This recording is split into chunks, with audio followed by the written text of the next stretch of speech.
Bob Laxton has made a major contribution to the development of the City of Derby as a councillor, council leader and Labour Member of Parliament over a career devoted to the promotion of Derby, spanning over 30 years. He has lived in Derby all his life and has been instrumental in steering key developments within the city.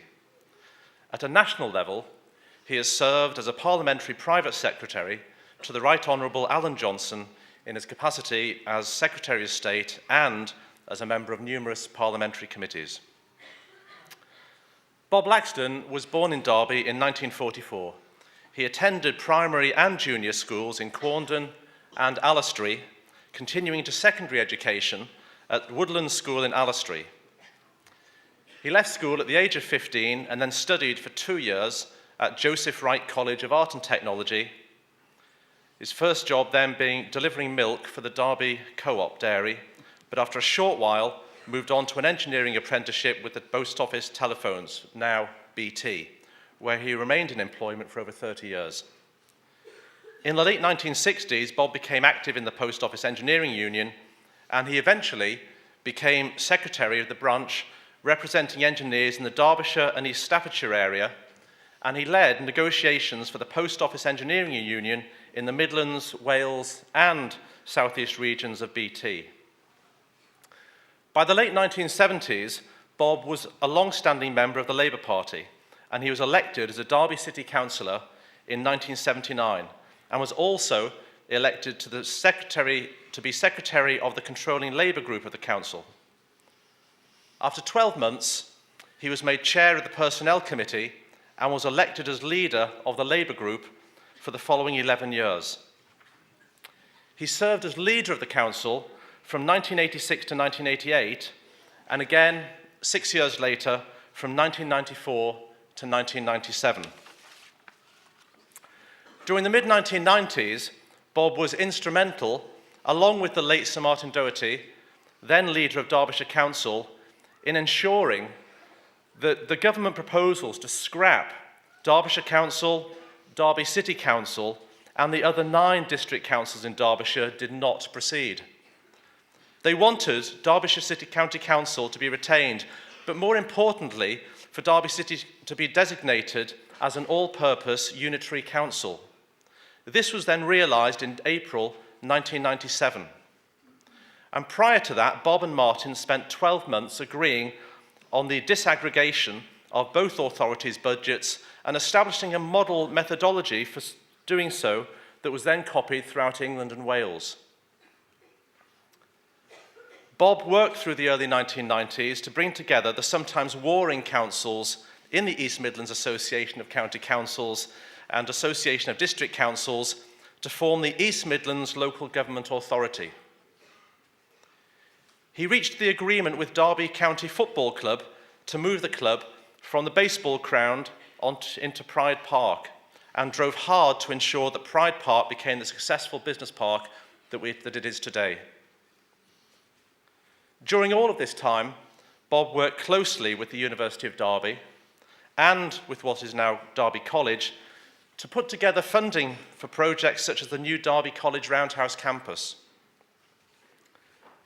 In 1997, Bob was elected as Member of Parliament for the north of the city and spent his first parliamentary term as a member of the Trade and Industry Select Committee. In his second term, he worked as the Parliamentary Private Secretary to the Right Honourable Alan Johnson MP in the Department of Trade and Industry. The Department for Education and Skills and the Department of Work and Pensions, where Alan became Secretary of State and a Cabinet member. In his last parliamentary term, Bob was elected onto the Parliamentary Defence and Security Assembly based in Paris and the Parliamentary Assembly of the Council of Europe based in Strasbourg. Derby has had a Labour Member of Parliament for over 100 years, longer than any other city or town in the country, and Bob is the first and only Derby MP to be born in Derby. Over his 35 years in active political work in the city, Bob has always put Derby and its people first. He has worked closely with Rolls-Royce, and the train builders Bombardier, and he has assisted the university and Derby College in many ways during their development. Following his retirement from Parliament, he intends to continue working in any way he can to promote both Derby and its people. Chancellor, on behalf of the Academic Board and in recognition of his remarkable service to the City of Derby for over a period of over 30 years, I am delighted to present Bob Laxton for the conferment of honorary degree of Doctor of the University.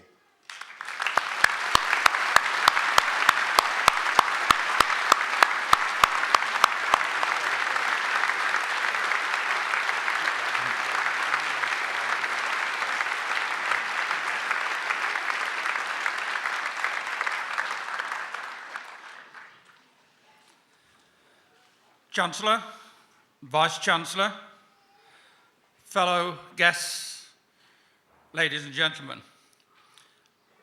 30, 40 years ago, I never envisaged that I would receive such an honour. In my view, very much undeserved, but you know, quite remarkable that this ever happened to someone of my ilk. But today, can I say to the graduates, this is your day. It's an immensely proud day for you. You are the individuals who will receive the applause and the honour of receiving your awards this day. But please, and I know you won't, don't forget that when you embarked upon your academic studies here at the University of Derby, I don't suppose any of you envisaged quite what a sort of emotional roller coaster ride it would be, how stressful it would be, how much hard work it would be, how much anxiety from time to time you would have to endure. But remember, you shared this with your close family and friends, and over the years they have supported you. And I think it would be very good of you if you would like to stand for a moment, turn around, face the balconies, and give a big round of applause to all of your friends and families who are here to support you.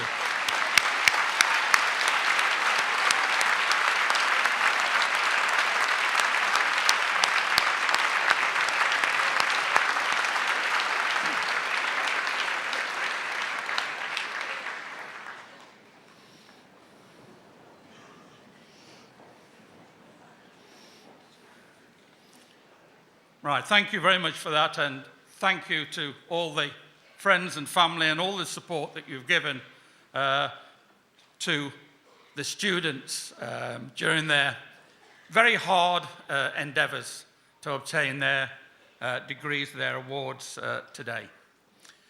Can I say to you as students, I just hope that you end up in your career, whatever that will be, as fortunate as I have been. It has been my privilege, and I've always been very proud to represent and serve the electors and the residents of this very fine city. Many years ago, I took a view, because perhaps not a bit of a message to you, if you like, or a bit of guidance, but I think we all need to have in our own minds, perhaps a bit of a direction of travel or a bit of a goal in our lives. And my view was that I witnessed back in 1971 the tragic crash of Rolls-Royce, and it sent a real shock through this city. It employed thousands of people, and many of them thought they were going to lose their jobs and be unemployed. In the end, that didn't happen. It was taken back into public ownership. It is now, was then floated again as a private company. And Rolls-Royce is a huge worldwide success story. But that led me to believe that I wanted to do my little bit to broaden the base, the economic base of this city, away from just railways and aerospace. And I hope that, I've achieved a little bit of that. And I know that as I move around this city, my fingerprints and the fingerprints of many other people, including the mayor, my colleague Ashok Kalia down there, next mayor of this city, and of course my friend and colleague, the Right Honourable Margaret Beckett. Our fingerprints, and the fingerprints of many other politicians of all sorts of different political parties in this city, are all over the projects that are taking shape. Many of you, in driving into this city today or earlier on this week, will have seen some extensive roadworks that are taking place. That's a project that was one of my missions. It started 30 years ago and it's still not completed. But you get there in the end if you've got a bit of patience. So I think we need to have a bit of a goal and a bit of a mission in this life. I hope I've left a bit of a stamp on this city. And what makes me, if you like, immensely proud today about and grateful for what the university have bestowed upon me is throughout the last 50 years, not just the university, but those institutions that were the forerun of the university have run like a bit of a thread through my life.